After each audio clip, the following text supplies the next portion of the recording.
अवधूत चिंतन श्री गुरुदेव दत्त श्री स्वामी समर्थ. नमस्कार, मी पूजा आपल्या चॅनलवर तुम्हाला सगळ्यांचं पुन्हा एकदा खूप खूप मनापासून स्वागत करते. तुमच्या सगळ्या इच्छा स्वामी महाराज लवकरात लवकर पूर्ण करत ही स्वामींची प्रार्थना करते व आजच्या आपल्या व्हिडिओला सुरुवात करते. परवा आहे बुद्ध पौर्णिमा. पौर्णिमा आहे तर पौर्णिमेनिमित्त आपण कोणकोणत्या सेवा करायच्या. कमळगट्ट्याची माळ जर तुमच्याकडे नसेल तर कमळगट्ट्याची माळ आणून ती सिद्ध कशी करायची, व जर घरात कमळगट्ट्याची माळ असेल तर कमळगट्ट्याच्या माळेवरती सेवा कोणती करायची व कशा पद्धतीने करायची. जर ही सेवा आपण केली तर आपल्या घरात कधीच कशाचीच कमतरता भासत नाही, आर्थिक अडचणींना आपल्याला सामोरं जावं लागत नाही. तर हे आज आपण सविस्तर पाहणार आहोत, त्यामुळे व्हिडिओ स्किप न करता शेवटपर्यंत पाहायला अजिबात विसरायचा नाहीये. बघा, आज आहे शनिवार. आज 10 मे. उद्या 11 मे दिवशी बघा रात्री 8:01 नंतर आपल्याला पौर्णिमा सुरुवात होणार आहे. 8:01 पौर्णिमा सुरू होते व 12 तारखेच्या रात्री 10:25 असणार आहे. त्यामुळे पौर्णिमा ही 12 तारखेला साजरी होणार आहे आणि बुद्ध पौर्णिमा आहे बघा. पौर्णिमा ही 12 तारखेला साजरी होणार आहे. त्यामुळे सत्यनारायण कधी करायचा, तर सत्यनारायण तुम्हाला सोमवारीच म्हणजेच 12 तारखेला सत्यनारायण करायचं आहे. प्रत्येकाने करायचं आहे. आता तुम्ही म्हणाल की 11 तारखेलाच पौर्णिमा लागते 8 वाजता, तर संध्याकाळच्या वेळेस त्यावेळेस पूजा केली तर सत्यनारायण चालेल का? पण बघा, संध्याकाळी नको करू, कारण प्रदोष काळात सेवा केलेली किंवा सत्यनारायण केलेला अतिशय सुंदर व प्रभावी असतो. त्यामुळे तुम्ही दुसऱ्या दिवशी संध्याकाळी रात्री 10:30 पर्यंत आहे तर तुम्ही नक्कीच दुसऱ्या दिवशी म्हणजेच 12 तारखेला तुम्ही सत्यनारायण करायचा आहे प्रत्येकाने. बघा, आपल्याला या दिवशी भरपूर सेवा करायची आहेत. म्हणजेच काय, पौर्णिमा म्हणले की माता लक्ष्मीला अत्यंत प्रिय असा दिवस. माता लक्ष्मी व भगवान विष्णूंची जितकी सेवा करू तितकी कमीच असते. पण आपल्या घरामध्ये पैशाला पैसा टिकावा किंवा प्राप्त लक्ष्मी स्थिर राहावी यासाठी आपल्याला या दिवशी सेवा करायची आहे. किंवा कोणी कोणी कमळगट्ट्याची माळ ज्यांच्या घरी नसेल ते कमळगट्ट्याची माळ आणू शकतात, किंवा ज्यांना श्रीयंत्र आणायचं आहे श्रीयंत्र आणू शकतात. बघा, या दिवशी माता लक्ष्मीची आपण भरपूर सेवा करतोच, त्याच पद्धतीने बघा श्रीयंत्रावरती भरपूर जण कुंकुमार्चन देखील करत असतात दर पौर्णिमेला. किंवा देवीचा जो वार आहे, मंगळवार, शुक्रवार, पौर्णिमा, अशा दिवशी आपण देवीच्या सेवा भरभरून करत असतो. पण या सेवेला इतकं महत्वच आहे. आणि श्रीयंत्रावरती जर आपण दर पौर्णिमेला कुंकुमार्चन केलं तर आपल्याला त्याचे खूप अनंत पटीने असं फळ मिळत असतं. आणि ते कुंकू आपण रोज कोणतंही काम असो, कोणत्याही चांगल्या कामासाठी आपण घराच्या बाहेर पडत असो, त्यावेळेस फक्त ते कुंकू जर आपल्या आपल्या कपाळाला जर आपण लावलं तर त्याची जी ताकद आहे, जी शक्ती आहे, ते आपल्या सोबत असते आणि ती आपल्याला जाणवत देखील असते बरं का. त्यामुळे ते कुंकू तुम्ही कायम तुमच्या जवळ ठेवायचं आहे आणि श्रीयंत्रावरती कुंकुमार्चन आवर्जून या दिवशी करायचं आहे. तर या दिवशी भरपूर सेवा करायची आहे, कारण बघा आपण कष्ट भरपूर करतो. कष्टाशिवाय पर्याय नाही आहे या जगात. आणि ज्या जीवनाच्या प्रवासामध्ये आता आपण सुरू आहोत, आणि आता तुम्हाला माहितच आहे युद्ध देखील सुरू आहे पाकिस्तान व भारतामध्ये. पण या सगळ्या युद्ध लढाईत आपले जवान तर सीमेवरती लढतच आहेत, पण आपण देखील काहीतरी हातभार लावावा या त्यांना. त्यामुळे त्यांच्यासाठी म्हणून तुम्ही उद्या नक्कीच या सेवा करायच्या आहेत. म्हणजे सगळ्या आपल्या भारताचं तर रक्षण व्हावं, पण सीमेवरती जे आपले जवान लढत आहेत त्यांचं देखील रक्षण व्हावं यासाठी आपल्याला त्यांच्यासाठी कधीतरी स्वतःसाठी आपण कायम करतच असतो. स्वतःची आर्थिक परिस्थिती सुधारावी म्हणून आपण सेवा करतच असतो, पण त्यांचं देखील रक्षण व्हावं, त्यांच्या भोवती देखील देवीचं सुरक्षा कवच निर्माण व्हावं यासाठी देखील आपण आवर्जून त्या दिवशी सेवा करायची आहे. बघा, स्वतःसाठी आपण करतोच, पण इतरांसाठी देखील कधीतरी करून बघा. त्याचं पुण्य हे अनंत पटीने आपल्याला मिळत असतं. त्यामुळे नक्कीच ही सेवा करायला अजिबात विसरू नका. बघा, ज्या सेवा सांगणार आहे, आपण कष्ट करतो, स्ट्रगल करतो जीवनामध्ये, पण कधीच आपल्याला यश मिळत नाही. सतत अपयशाच्या पायऱ्या आपल्याला चढाव्या लागतात. आपण किती जरी प्रयत्न केला यशाची पायरी चढण्याचा, तरी देखील आपल्याला पाय खेचून कोणीतरी खाली ओढत आहे असं आपल्याला वाटत असतं. आपल्या मागून आलेले व्यक्ती पुढे जातात, ते प्रगती करतात, पण आपली प्रगती होत नसते. आणि प्रत्येकाला कर्माचा फेरा चुकत नाही हे देखील तितकं शाश्वत सत्य आहे. कारण आपलं जे पूर्वकर्म आहे ते आपल्याला कुठेतरी नडत असतं. आपला प्रारब्ध आहे तो आपल्याला नडत असतो आणि तो कुठेतरी सरळ व्हावा. सेवा कधीच वाया जात नाही बरं का.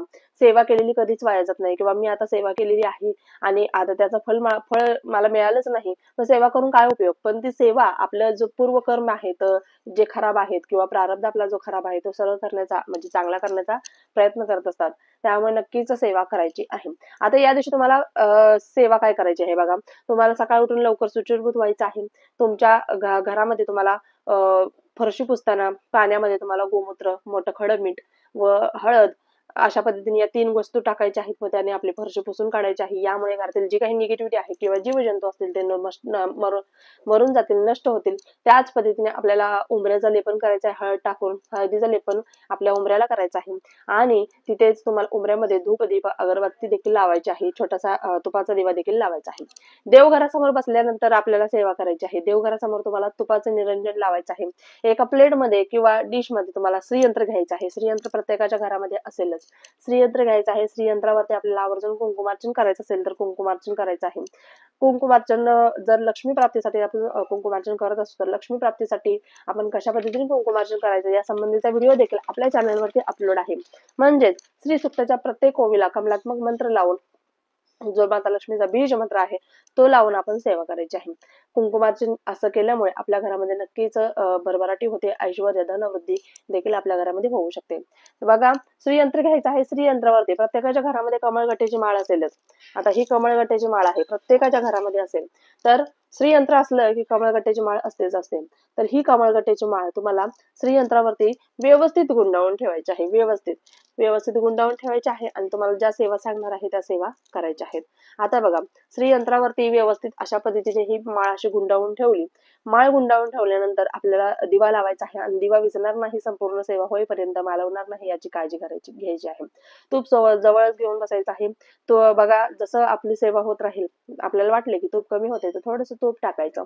अशा पद्धतीने सेवा करायची आहे. सगळ्यात अगोदर तुम्हाला श्री सुक्तम म्हणायचं आहे. श्री सुक्तम संस्कृत मध्ये असल्यामुळे कधी कधी अवघड जातं. मग देव म्हणत नाहीये की बाबा तुझे उच्चार स्पष्ट नाहीत म्हणजे तुझी सेवा मी मान्य करणार नाही, असं देखील नाहीये. उलट आपण किती शुद्ध अंतकरणापासून ती सेवा करतो याला अतिशय महत्व आहे. जर तुम्हाला शक्य असेल तर नक्कीच बोलण्याचा प्रयत्न करा किंवा तुम्ही युट्यूबला लावून श्रवण जरी केलं किंवा त्याच्या मागे पुटपुटा गुणगुणला तरी देखील चालणार आहे. श्री सुक्तम 16 वेळा म्हणायचं आहे, कमीत कमी 1 वेळा म्हणायचं आहे. त्याच पद्धतीने विष्णू सहस्त्रनाम किंवा व्यंकटेश स्तोत्र दोन्हीपैकी एक बोला. विष्णू सहस्त्रनाम किंवा व्यंकटेश स्तोत्राची तुम्हाला सेवा करायची आहे. त्याच पद्धतीने बघा, तुम्हाला आपली जी माळ आहे ही कमळगट्ट्याची माळ आहे. आता जर तुम्ही नवीन आणली असेल तर ती सिद्ध कशी करायची किंवा या माळ्यावरती सेवा काय करायची, बघा व्यवस्थित. आता जसं की आपल्या माळेमध्ये हा मेरुमणी असतो तर व्यवस्थित माळ पकडायची आहे आणि तुम्हाला विष्णू गायत्री मंत्र 1 माळ किंवा 16 वेळा. आता हे 1 माळ म्हणजे एवढी मोठी माळ म्हणजे खूप जास्त मणी असे आहेत असं नाहीये. याच्यात देखील 108 मणी आहेत. तुम्हाला 1 माळ विष्णू गायत्री मंत्र म्हणायचा आहे. ओम नारायणाय विद्महे वासुदेवाय धीमहि तन्नो विष्णू प्रचोदयात. ओम नारायणाय विद्महे वासुदेवाय धीमहि तन्नो विष्णू प्रचोदयात. त्याच पद्धतीने 1 माळ लक्ष्मी गायत्री मंत्र म्हणायचा आहे. ओम महालक्ष्मीचे विद्महे विष्णू पत्नीच्या धीमहि तन्नो लक्ष्मी प्रचोदयात. ओम महालक्ष्मीचे विद्महे विष्णू पत्नीच्या धीमहि तन्नो लक्ष्मी प्रचोदयात. नंतर तुम्हाला 16 वेळा कुबेर मंत्र म्हणायचा आहे. नंतर 16 वेळा किंवा 1 माळ नवार्णव मंत्र म्हणायचा आहे. ओम ऐं ह्रीं क्लीं चामुंडाय विच्चे. ओम ऐं ह्रीं क्लीं चामुंडाय विच्चे. ओम ऐं ह्रीं क्लीं चामुंडाय विच्चे. ओम ऐं ह्रीं क्लीं चामुंडाय विच्चे. त्याच पद्धतीने तुम्हाला 1 माळ श्री स्वामी समर्थ मंत्राची घ्यायची आहे. श्री स्वामी समर्थ मंत्राची माळ आपल्या तुळशी माळेवर जरी घेतली तरी देखील चालणार आहे. त्याच पद्धतीने बघा, जो माता लक्ष्मीचा बीज मंत्र आहे, आता ही आपण माळेवरती सेवा करतो म्हणजे ही माळ सिद्ध होतेच. पण माता लक्ष्मीचा जो बीज मंत्र आहे त्याने जर तुम्ही 1 माळ रोज न चुकता किंवा दर शुक्रवारी दर पौर्णिमेला तुम्ही 1 माळ जर करत गेला तर ही माळ देखील तितकीच सिद्ध होते, तितकीच पवित्र राहते. बघा काय करायचं आहे, कमलात्मक मंत्र म्हणायचा आहे. ओम श्रीं ह्रीं श्रीं ओम श्रीं ह्रीं श्रीं कमले कमलालये प्रसिद्ध प्रसिद्ध श्रीं ह्रीं श्रीं ओम महालक्ष्मी देवे नमः. ओम श्रीं ह्रीं श्रीं कमले कमलालये प्रसिद्ध प्रसिद्ध श्रीं ह्रीं श्रीं ओम महालक्ष्मी देवे नमः. ओम श्रीं ह्रीं श्रीं कमले कमलालये प्रसिद्ध प्रसिद्ध श्रीं ह्रीं श्रीं ओम महालक्ष्मी देवे नमः. ओम श्रीं ह्रीं श्रीं कमले कमलालये प्रसिद्ध प्रसिद्ध श्रीं ह्रीं श्रीं ओम महालक्ष्मी देवे नमः. अशा पद्धतीने आपल्याला कमलात्मक मंत्र जो माता लक्ष्मीचा बीज मंत्र आहे तो मंत्र म्हणून तुम्हाला ही माळ सिद्ध करायची आहे. बघा, थोड्या सेवा सांगलेल्या आहे. 1 वेळा श्री सुक्तम, 1 वेळा व्यंकटेश स्तोत्र किंवा विष्णू सहस्त्रनाम, त्याच पद्धतीने 16 वेळा किंवा 1 माळ तुम्हाला विष्णू गायत्री मंत्राची घ्यायची आहे. 1 माळ तुम्हाला लक्ष्मी गायत्री मंत्राची घ्यायची आहे. नंतर तुम्हाला 1 माळ नवार्णव मंत्राची घ्यायची आहे.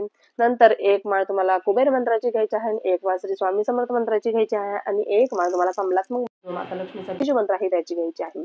जर तुम्हाला 1 माळ करणं शक्य नसेल तर ही माळ तुम्ही तशीच श्रीयंत्रावरती गुंडाळून ठेवायची आहे आणि संपूर्ण सेवा हात जोडून 16 वेळा बोलायच्या आहेत. म्हणजे 1 वेळा श्री सुक्तम, 1 वेळा व्यंकटेश स्तोत्र आणि बाकीचे सगळे मंत्र सांगितलेले ते 16 वेळा बोलायचे आहेत.